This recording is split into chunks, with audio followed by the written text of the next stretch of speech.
She tell you? Have you known all along? That you're here to steal from me, or that we are actually asleep?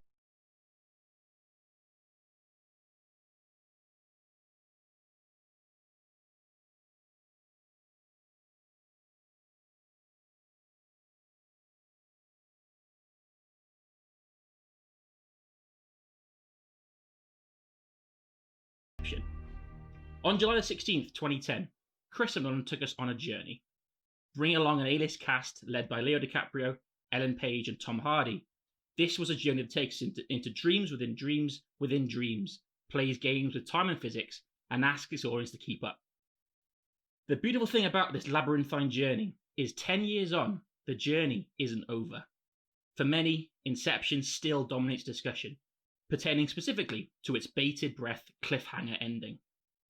In this special, Patreon-exclusive episode of JumpCast, we're going to discuss all things Inception and delve into its ending, trying to answer the question on everyone's lips once and for all, as soon as those credits rolled all those years ago. I'm your host, Rhys, and I'm joined by two of the best guests I could have hoped for, with Chris and Nolan in mind. I'm joined today by JumpCast Online's editorial manager, Corey Hughes. Hello, Corey. Hello there. And I'm joined also by JumpCast Online contributor and friend of the show, Ryan Morris. Hello, Ryan. Hello, friend of the show. I like that. I thought I'd just spice up a bit. How are you both doing? I'm Very good, good, mate. very good. Very good. Thank you for having me. Oh man, I'm How are very you? excited for this. Yeah, I'm well, thank you.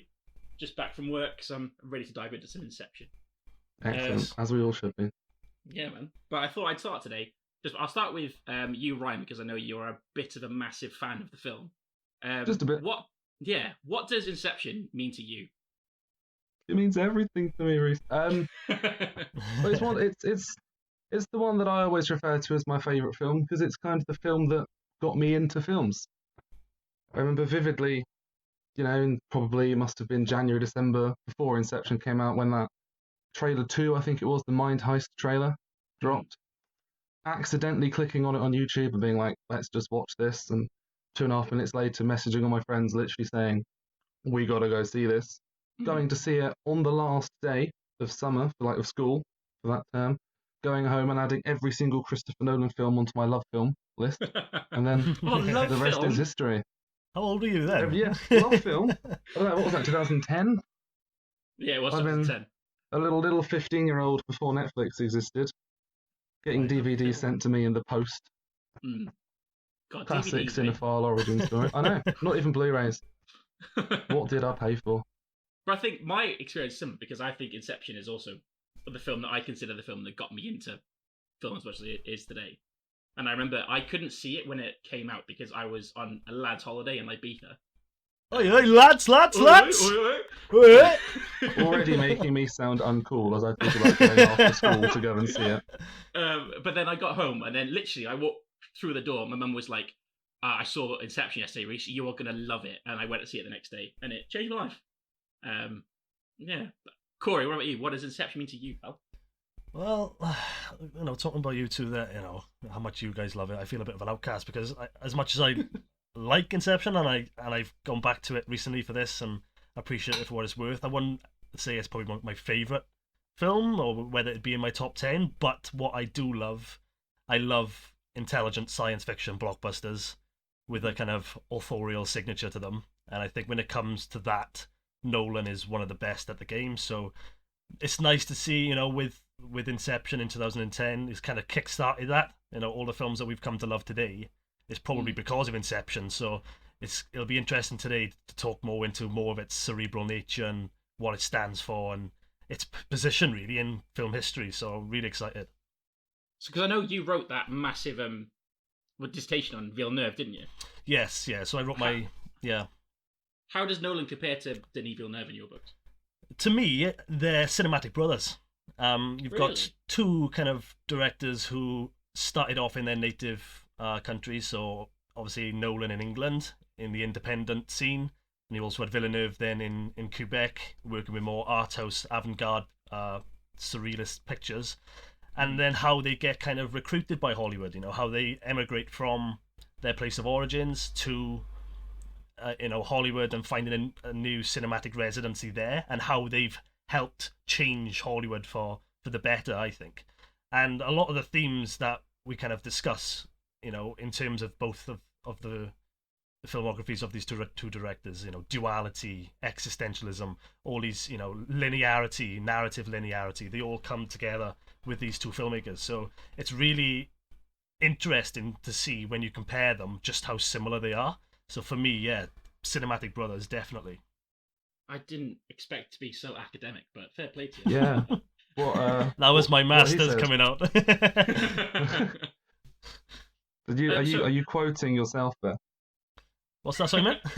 Are you quoting yourself? Yeah. So Hughes 2020 brackets. I proofread it, so I get a credit too. Yeah. I read a bit of it before it was finished, yeah, and I couldn't add to it. I was just like, oh, you misspelled that word there. Oh, Yeah, that's all I was doing. That's all I could do. It's like, this is too It's like, good. should there be a comma there? If you want to read something that sends you to sleep, I'll be sending a copy out to anybody who wants it. I'm sure. I'm sure it's impressive. So Ryan, you mentioned about adding all his films to your love film. I guess for you, Ryan, it's number one in his filmography. Would you say? Yeah, definitely. It's I mean, I'm always a big defender of the argument that there's a difference between like what you think is the best film and what your favourite film is. Definitely, I agree. And if I had to strip all emotion away from it, then I think I'd say Dunkirk is the best thing that he's made. I agree, just purely 100% that. technically. But in terms of how much I love it, it's number one, and then the others are a good old mile behind. Corey, would you agree?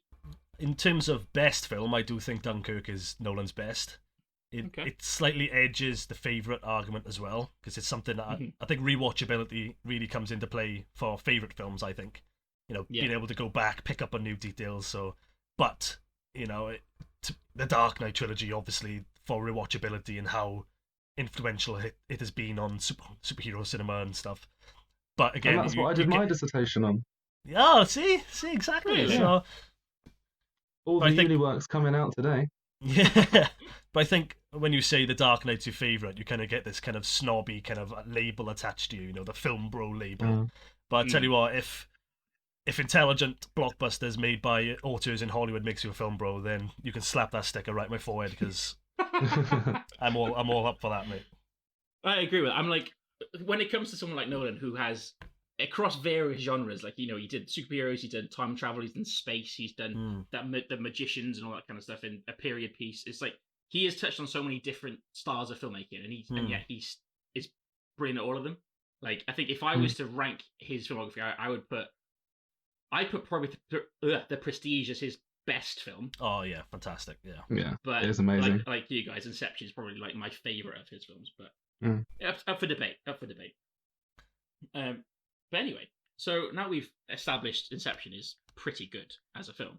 It's all right, I thought we could just dive straight into it. So we're talking about the ending, of course, to Inception, where if you've not seen it, I don't know why you're listening to this podcast. Please go watch the film and then come back in 2.5 hours' time. There may be spoilers. Some small spoilers here. So if you remember, cast your minds back to when Hans Zimmer's iconic time theme starts to play at the end of Inception, and you follow Dominic Cobb and his lonely walk back to the airport when he's going home for the first time, and he sees his father, played by Michael Caine, and he goes home and sees his children for the first time. But before you leave the film, Cobb spins his top on the table, and he walks away from it, and he doesn't find out whether the top topples. And before you can see whether the top does fall over, the film cuts to black. So since then, 10 years ago, the question has remained on every single Inception fan's lips of whether Cobb was dreaming or not in that final scene. And that is what we want to try and discuss today and try and get a definitive answer for. Is Cobb dreaming at the end of Inception? So I thought I would ask, I did Ryan earlier, let's go for Corey first. Is Cobb dreaming? Yes or no, Corey? No. Okay. Corey? Ryan? No, this is going to be a very boring podcast. We both agree. We've wrapped it up.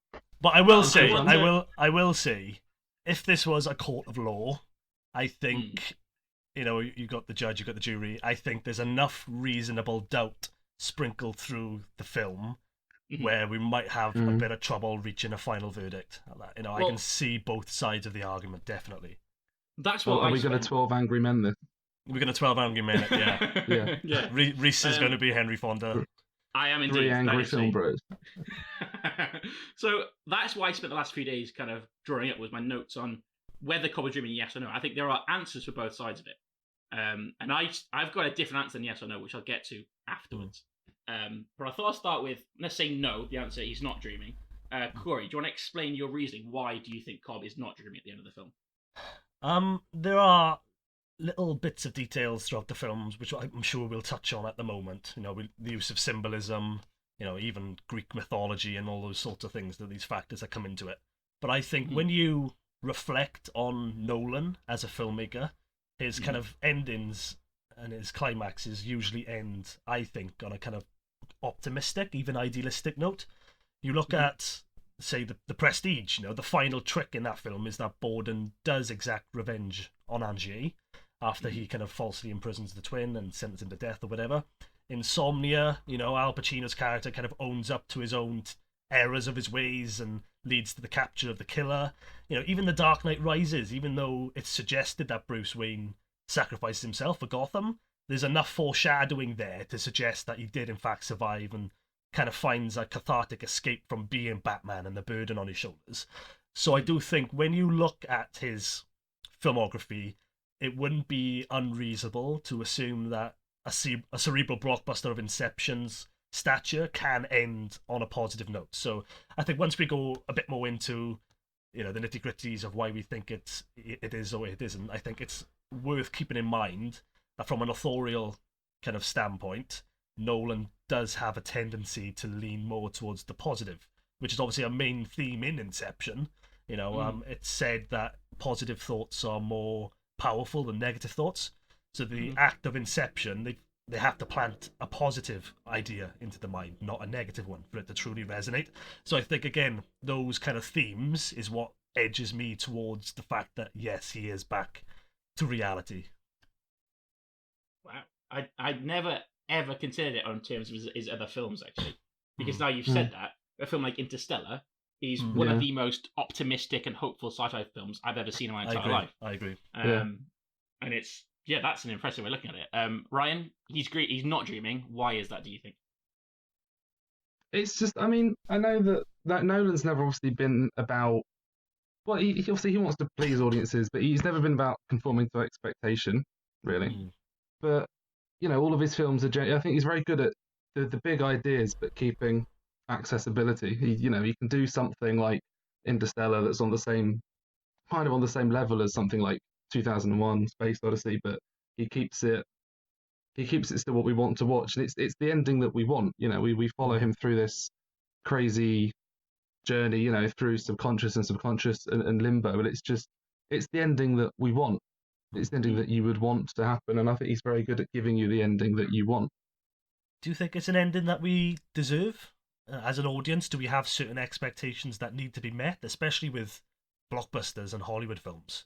I think there's a sort of expectation from an audience perspective that we should have our expectations fulfilled. But, you know, not to say, but what I like about Inception, it's not a happy ending. It's not a sad ending. It's what we make of it. We are puzzling the jigsaw back together again. It's an active form of engagement, I think, that Nolan really seeks to encourage in his films. I can see what you're saying, yeah. Do you think, I want to go back to what you said, Corey, about the whole Greek mythology angle, because maybe it's because I'm a dum-dum. What kind of Greek mythology are you referring to in Inception? Right, I'm a massive sucker for Greek mythology. I love it. But obviously it's no coincidence that Ellen Page's character is called Ariadne. She shares the same name of a popular Greek heroine in mythology. She was the daughter of Minos, I believe, king of Crete, who was kind of bestowed with the responsibility with creating these inescapable labyrinths, which sacrifices would be made to this minotaur at the center of the labyrinth. And I think what's interesting in that story, there's another son of a king called Theseus who volunteered to kill the minotaur, and through kind of adoration and through love, maybe, Ariadne helps Theseus. She gifts him with a thread of red string and a sword to kill the beast and eventually escape the labyrinth. And I think in Inception, the kind of thematic similarities with creating labyrinths and creating mazes obviously is what Ariadne's responsibility is. She's the architect. But it's also in that denouement as well, the ending, when she kind of is responsible for rescuing Cobb from his kind of internal subconscious labyrinth, the limbo. So again, it's that saving someone from themselves, maybe. But it's, visually, there's no coincidence that Ariadne is almost always wearing red throughout the film. The same as the red string that in Greek mythology she gives to Theseus. So again, You're joking. yeah. So I think looking at those comparisons, I think it kind of tips itself to thinking that Cobb does indeed become more acceptant of a new reality, and maybe he is saved. Maybe that's why I think as well he is back in reality. She's wearing a red jacket when they first meet. How have I never noticed that? She wears red in most of her scenes, I believe. Something I caught up on when watching it again. That's awesome. Yeah. Ryan, do you have any thoughts on that angle? Well, I know Corey briefly touched there on obviously with Cobb living is the whole life that he lives with Mal when they're stuck in limbo. Obviously, the very reason he has to perform Inception on her in the first place, which obviously is what leads to her dying. But also, it's just again the reason why to believe that he's not dreaming at the end is even though you can look at it in a way that it doesn't. I know Nolan's been asked about it before, and his go-to answer is always that it doesn't matter. He walks away, he spins the top, and he leaves it behind, and that's his sort of whenever he's been asked about it. And yeah, you can get the emotional catharsis from that it doesn't matter whether he's dreaming or awake. He's home. He's with his children, which sort of also goes back to there's the scene when he's with the chemist, and they go down into the basement and they find the people there that have been really sedated, and he says something like that they come there to be woken up and dream is their reality, and who are they to say otherwise? But so there is the emotional catharsis, even if he is still dreaming that he's with his kids again. But we've seen that Cobb's lived a life in the dream world, and I just think it would be a really, really unsatisfying ending to say, emotionally he's there, but physically we still don't really know where he is. It's that idea of Leonardo DiCaprio's character Cobb. He doesn't mind whether he's in a reality or dream, so why should we as an audience? Maybe. Yeah. That's exactly what my theory of the ending is that it doesn't matter either way, because he, like you said, right, he walks away. He doesn't care about the result of the totem spinning. He just puts the life behind him, and he realizes, I've got my kids back. It doesn't matter where I am, because I have what I wanted to. I achieved my end goal. But yeah, so that's what I was kind of going towards. So my secret third option is the answer. But talking on the totem side of things, are you aware of the whole secret totem theory that's been floating on the internet? Is it the wedding ring? Is it that one? Yeah, it is. Yeah, it is. Because I spent most of the film watching yesterday looking out for any kind of wedding ring scenes, and I only glimpsed it, honestly, maybe 3 or 4 times the entire film, because there's a very, very clear effort to hide his left hand. Yeah, I love that as well. I love that about it. It's really clever. But then even at certain points, there's a point when they're on the plane before they go under, and he's just given Fisher his glass of water that he's kind of spiked. And he's got his left hand clearly on his knee in the center of the screen. It's literally right dead center with no wedding ring on it. And then later on, you see, he picks up various things and he has a wedding ring on. The first time I saw it properly was probably on the hotel dream level when he's Mr. Charles. Yes. And I was thinking, okay, right, there is a clear, symbolism there of the wedding ring is not on in real life, but it is on in the dream. But then I was thinking, should it not be reversed? Because he wants to escape from Mal, surely. That's one of his biggest regrets, was having her, die. Is that not an important feature about his choices there? That he keeps his ring on when he wants to get away from her, but he takes it off when he is away from her, if that makes sense. I think it's just it's his attachment to her. Obviously, the guilt that he feels. Obviously, we find out sort of towards the end that he was the reason for her death. Yeah. But I think, again, like one of the flaws that I find in the theory of the ring as a totem anyway, is that obviously towards the end, when they're in limbo, he frees himself from Mal, he leaves her behind and he goes to find Saito. He puts the future first. Yeah. So sort of, even if the ring was his totem, it would sort of be redundant to him by the end of the film anyway, because he's left that side behind. He's overcome the guilt and he's completed that part of his arc. So not having a ring in the final scene, which I don't think he does. No, he doesn't. Would make logical sense to me anyway. Is the problem that I find with that one. He's finally shed the Mal burden. Yeah, I can see that. Yeah, definitely. But then on the subject of totems, here's where we're going to try and delve into. I'm going to try and maybe convince you guys that he actually is dreaming. Okay.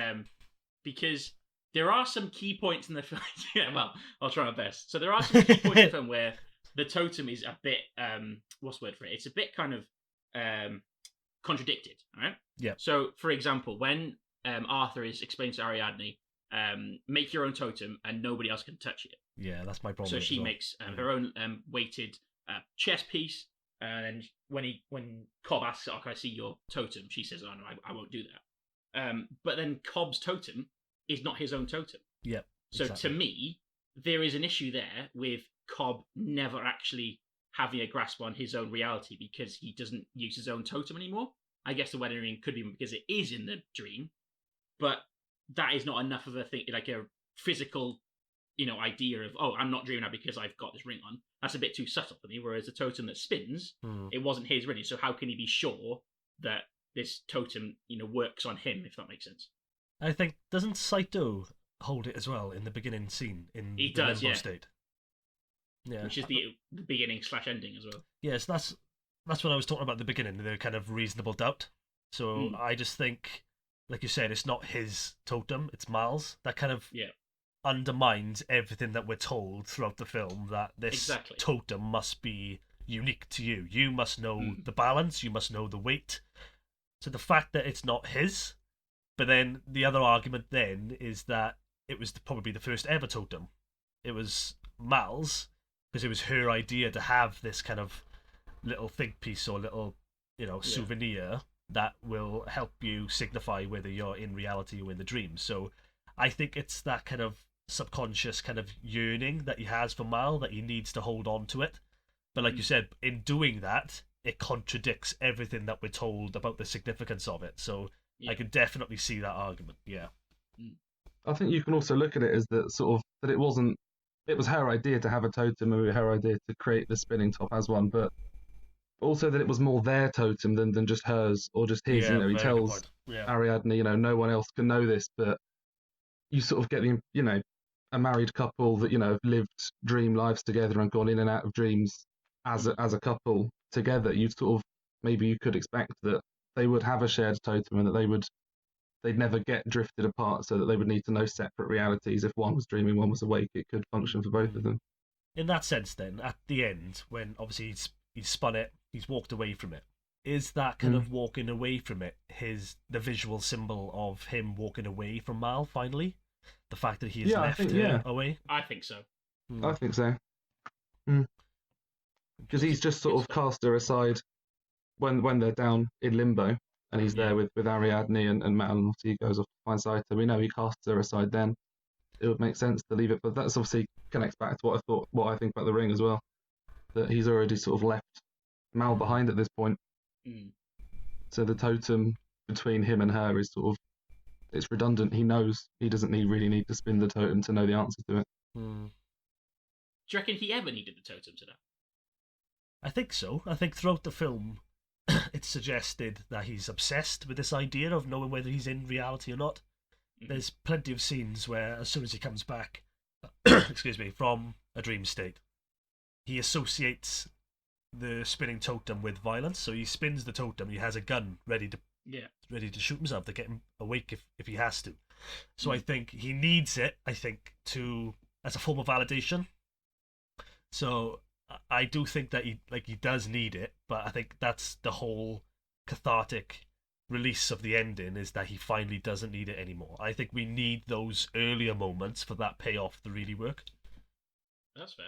Because I noticed it probably more on this rewatch I had yesterday was when he goes to test the sleep compound in Yusuf's lab downstairs, and he wakes up and he's like really kind of flustered because it was such a deep sleep that he's put into. And then when he spins his totem, it falls on the ground, and he never gets the chance to like re-ground himself. So I thought that was like an indicator that actually, question everything you're about to see because this next hour and a half of film might not be what you think it is. You know? Yeah.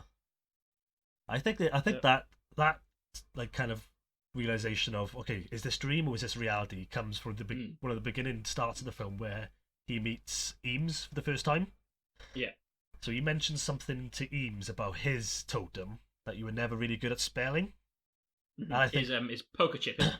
It's poker chip. So I think one interpretation of that is that he's a forger, so he's forging his own chips to win games. But I think the other side of that, then, there's a suggestion that they might be in the dream state then, because the chase that happens in Mumbai after, there's this scene where they go down the alley, and it seems like the wall is like caving in, closing in. Yeah, and you're just like, is that actual street design in Mumbai, or is that a phenomenon that's occurring because they're in a dream state? And I think when you're seen killing someone in the dream state, you're waking them up. It's not really a violence that we associate with shooting. Normally there's blood splatters and whatever. They just drop as if they wake up. Do. So, and those moments do occur in that Mumbai sequence. He's shooting at them, he's fighting them, and they just drop. They don't necessarily, you don't see the blood splatter, you don't see, gunshots in that sense. So maybe there's a suggestion that most of the film that we think is reality is actually set in the dream, and I think that's why the ending's so ambiguous. Yeah, that's what I thought as well, because if you notice, in the whole film, every action sequence is in the dream world. Yeah. And potentially including the Mumbai sequence as well. And the thing about the alleyway coming in is I was thinking the exact same scene about 5 minutes ago. Yeah. Because it's never clear. And then there's even the fact he jumps out of like a good 3 or 4 story building to get on that thing. Yeah. And I'm like, is this real? Is this reality at this point? How much of an athlete is this man? Exactly. He's a man who looks good in suits. Like, how good is he at running around and jumping off buildings? Yeah, it's DiCaprio. Don't put it past him. That's a good point. And one last point, really, I want to say is about Michael Caine's role in Proceedings. Right, because I know he's come out himself, hasn't he? I hate that he did that. I know. I fucking hate that he's done that. I didn't like it at all because I Shut your mouth, Michael. Exactly. If I'm wrong, correct me. But he said that any scene that he's in is the reality. Is that what he said? Yeah, I have a quote here. Yeah. He says, when I got the script of Inception, I was a bit puzzled by it. And I said to Chris, I don't understand where the dream is. I said, when is it the dream and when is it the reality? So Chris then said, well, when you're in the scene, it's reality. So get that. If I'm in it, it's reality. If I'm not in it, it's a dream. I just think, why did you come out and say that? Yeah. I bet Nolan was tamping. Probably. That's not why I hired you, Michael. No. Because I mean, like, I can see what he means. I think that was more for him to kind of grasp his role in the film rather than reveal the ending to the entire viewing audience. Yeah. But I do like the fact that even though he said that, there is still some lingering doubts. But I do think we've kind of come to an agreement on this question. Do we all agree? Yeah, I think there's one more thing I wouldn't mind talking about. Sure, go for it. It's the kind of importance of transportation, so going from one place to the other. So it's kind of established in this dream world that people are placed, like when we dream, we kind of go straight to the middle of the film, or straight to the middle of the dream. We don't have an idea of how we got there. I think that's a conversation that Ariadne and Cobb have outside the restaurant. But it's no fluke, I think, that the major action scenes take place in a train, a car, a plane. And I think Nolan is showing us that transportation is a major clue as to whether he is awake or whether he's in a dream. Because in that final moment, we witness Cobb's journey from the plane through immigration and then into the house. We see that fluidity, that linearity, where we've kind of been that's been taken away from us earlier on in the film. And I think that is when he sees his children, They not as he remembers them. They're a bit older. They're wearing slightly different costumes.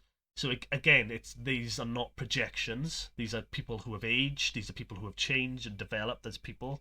So I do think that is the final bit of icing on the head for me, that those kids are his kids and not projections. Icing on the head, by the way. That's what I said. Icing on the head. Hey, if you want to put icing on the head, put icing on the head. Cry me a table, Linda. I know. I was saying, like, is that a Welsh thing or? Yeah, it's a Welsh thing. We all say it down here. That's actually a good spot. I never thought about the transportation angle, because obviously a train plays a massive motif in the film, and how obviously that's what brings them back to reality. Yeah, and then that's what kind of set the train in motion. That she didn't think that that reality was what it was. But then I thanks to you, Corey, I just clocked the whole. You see him arrive at the airport, you see him walk through, you see him go home, and it's like, shit, that makes sense now. Like, if he wanted to play games with us, he could have had get off the plane and then go straight to the house. Exactly. Thinking, oh well then. But again, I think that does serve a kind of practical play as well role, because it's that suspense, isn't it? Is he going to get through immigration or not? So I feel like it does serve that purpose as well. But I don't think it's a fluke that we do see that linearity of him going back to his kids. With the traditional, like, almost goodbye nod to every character as he walks to the airport and takes them off sort of one by one. Do you think, to go back to before that, have you seen the Coble Job, the animated prequel to Inception? No, I haven't. It's on the Blu-ray, and I've not watched it either, so I wanted to ask if you had. But it's basically the summary of how Cobb got into his predicament that he couldn't go home. And I think it's worth exploring. I think after this episode, so I might watch that. I thought he would have to go home because he was held responsible for the death of his wife. Was that not? That's the impression I had. But I think there's another kind of idea that he was in some sort of hot water with various companies for various jobs, because it seems like he's a bit of a, like, I think when he meets Ariadne, he says it's not exactly legal what they're about to do, which she just signs up for straight away, which I respect that.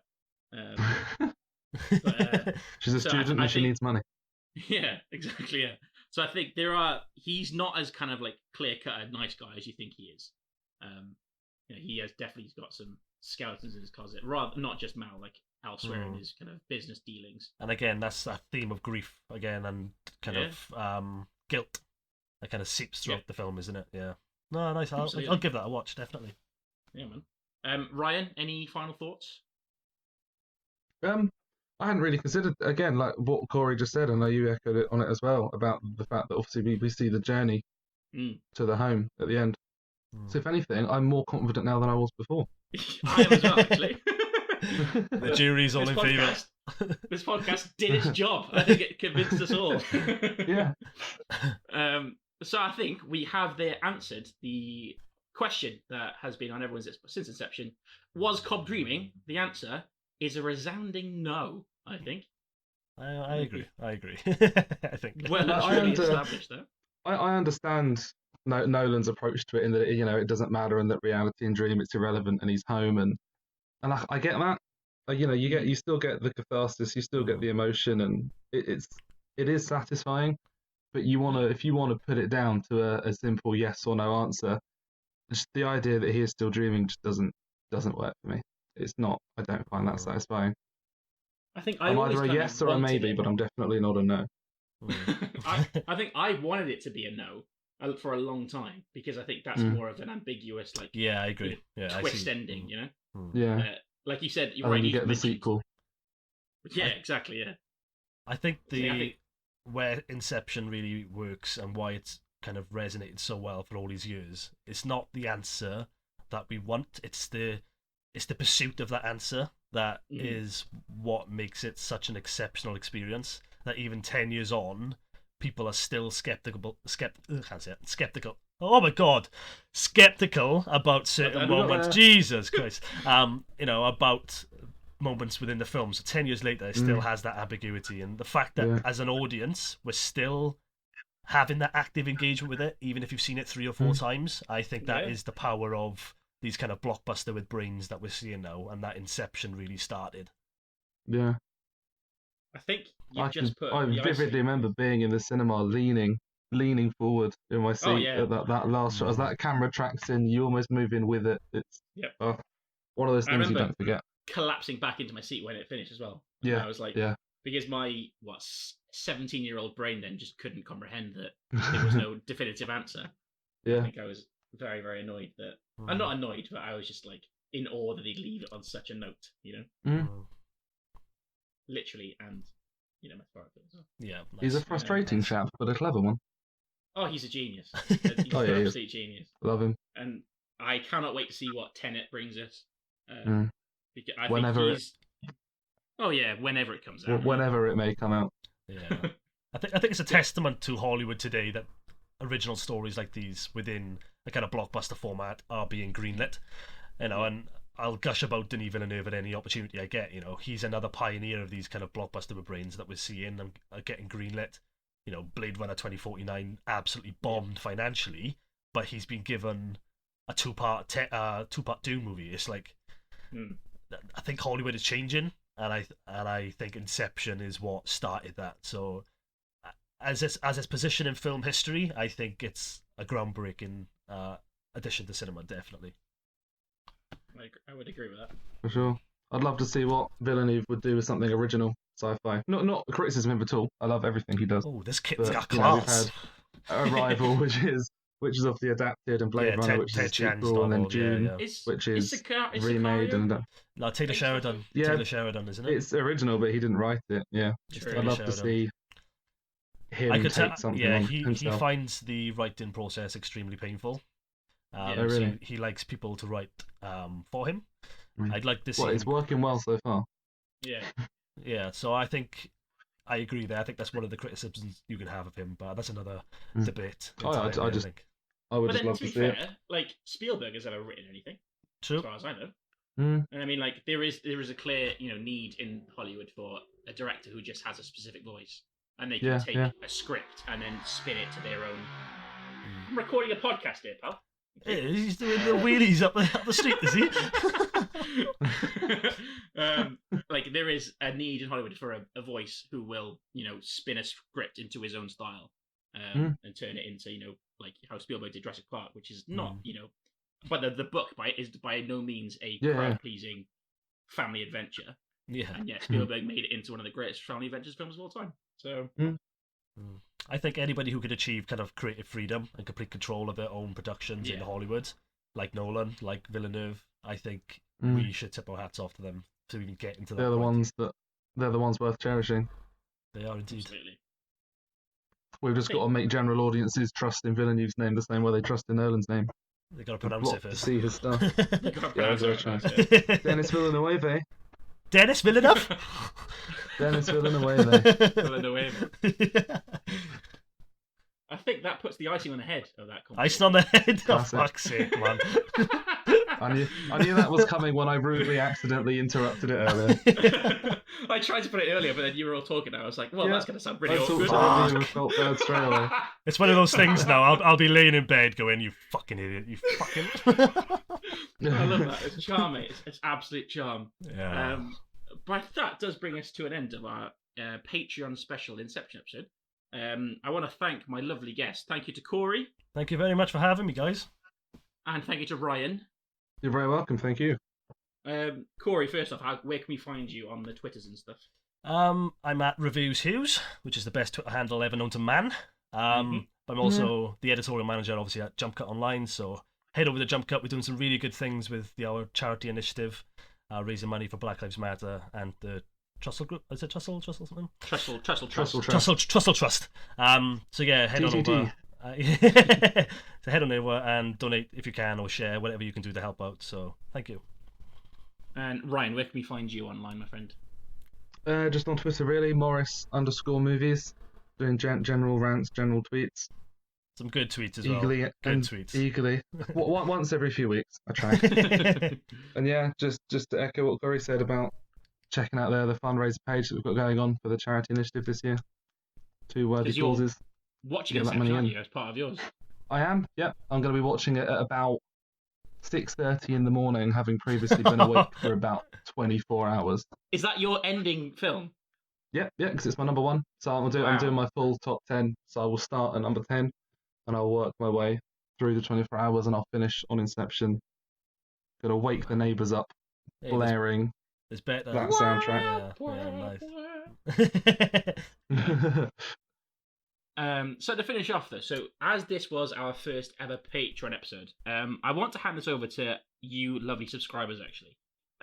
What would you like us to talk about on these podcasts? These episodes are going to be made for you and hopefully kind of by you as well. So anything you want to talk about, please let us know. Can you please tweet us at JumpCast _ and let us know what you want for us to talk about, whether it's a certain film you want us to cover, or any ideas you want to see us try to execute. Please let us know, and I will try and make that happen because this is my new Jump Cut baby project thing. So yeah, please let us know at JumpCast _ and you can find me as well at Ruhbutcher on Twitter as well. I believe I'm already drafting a tweet about the Last Jedi series for us to do. We can get Chris on for that. Oh yeah. I mean, that's a debate. Love you, Chris. I'd have that debate. That'd be a debate. Let's leave that on an Inception-style cliffhanger. Yeah. Thank you all for listening, and I'll see you next time. Goodbye.